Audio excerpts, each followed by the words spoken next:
Welcome to Doodle Heaven, Texas. We're glad to have you back. We'd love for you to like and subscribe to our channel.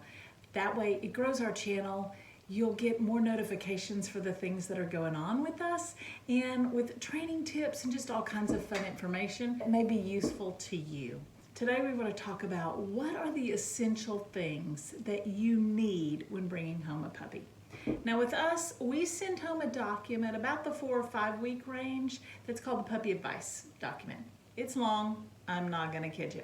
But in that document, it's just gonna talk about a lot of different things and a lot of different things for you to consider. It's not to say these are must-haves, but it is to say, hey, you might wanna consider these things. We are firm believers in crate training. I'm just gonna tell you.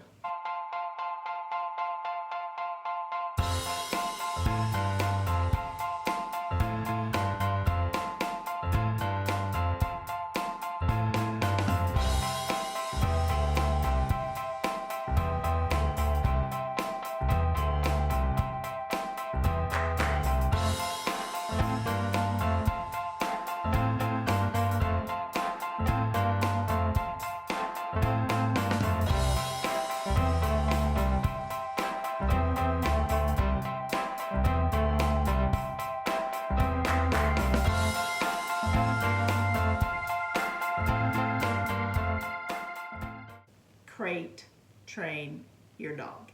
It's not just about having a place for them to go when you need them to go there. It's not just about potty training. It's about security for them also. There are times when they are uncomfortable and they will go to their crate. If they have a fear, they will go to their crate. It's their safe place. And a big open house is not as safe for them, but their crate is. That gate can be left open and that the dog will go to the crate. One of our guardians, that's just where she goes. That's where she wants to be. It is a good idea to crate train. It does help with potty training. It's gonna help with those fears. It gives them a secure place to go. But I know it's gonna be a hot minute to train them to where they're happy at first. And you're gonna think, I can't do it. They've gotta sleep in my bed. And you're gonna set them up for failure. Not that they can't sleep in your bed. They can, but they must be crate trained in the beginning. It's just a good training tool for them. We call it place. So we'll say, go to your place or place, and they will go there, and that's where they need to be before maybe we're gonna call them out for different reasons. So it's a good idea. We do have a listing on our website for a crate that we like. We like a crate where that can open on 2 ends. So it can open on the long end and it can open also on the short end. So that means you can vary where you put it. So that's one that we highly recommend. I don't like plastic so much because it can absorb odor. It's great that you could take it apart and flip it inside itself, but with a metal crate, it folds up and it has the little tray. You can buy trays to replace if you need it. You can also buy beds that fit inside it for later. I don't recommend that at first with a puppy, but we love that particular kind of crate. Whether it's the kind that has the latch or the pull is neither here nor there. I personally like the pull kind better, but I think both are equally as good and manageable. So crate is a huge deal. Now, a lot of people get hung up on leashes because they're so super cute, and that's fine. But keep in mind in the beginning, your puppy is not gonna need a fancy leash or a fancy collar because they're gonna outgrow them. I highly recommend buying a cheap leash and a cheap collar from Dollar Tree. When you have your puppy home, you're gonna have that little leash like we've talked about before, and they're gonna drag it around. That's a pretty important thing to have. You wanna get your food ready. So if you're gonna change food from the breeder that you got your dog from, that's fine, but you do need to be mixing it in with some of the food that the breeder used. So go ahead and get a bag of their food and get a bag of yours and combine them. Or maybe even ask the breeder if they can give you a baggie full of it and you can transition into your food of your choice if that's what you prefer.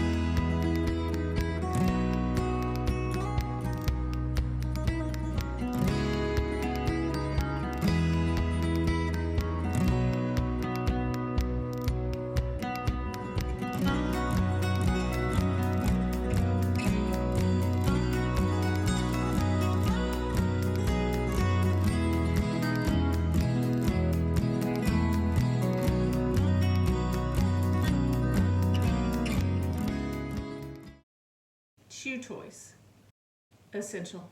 You've got to get them. You need ones that are pretty hard to chew up because those puppy teeth are pretty tough. Squeaky ones, honestly, best chew toy you can get for a dog is a water bottle. Just an empty water bottle. Make sure the lid is secure on it. Once they break into it, just throw it away. They love the sound. They love to play with it. You've probably got one around your house, so just use it. But they do have toys that have them inside it, or they have toys that are long and thin. It looks like a stuffed animal, but there's no stuffing in it, that kind of have that crinkly sound like the water bottle. They love those, something they can pull and tug. And again, they've got to have things to chew on and really dig their teeth in. So things with little edges on them where they can chew into the edge and really work on that, because when they bring in those other teeth or when they just need to chew, it's just a good idea.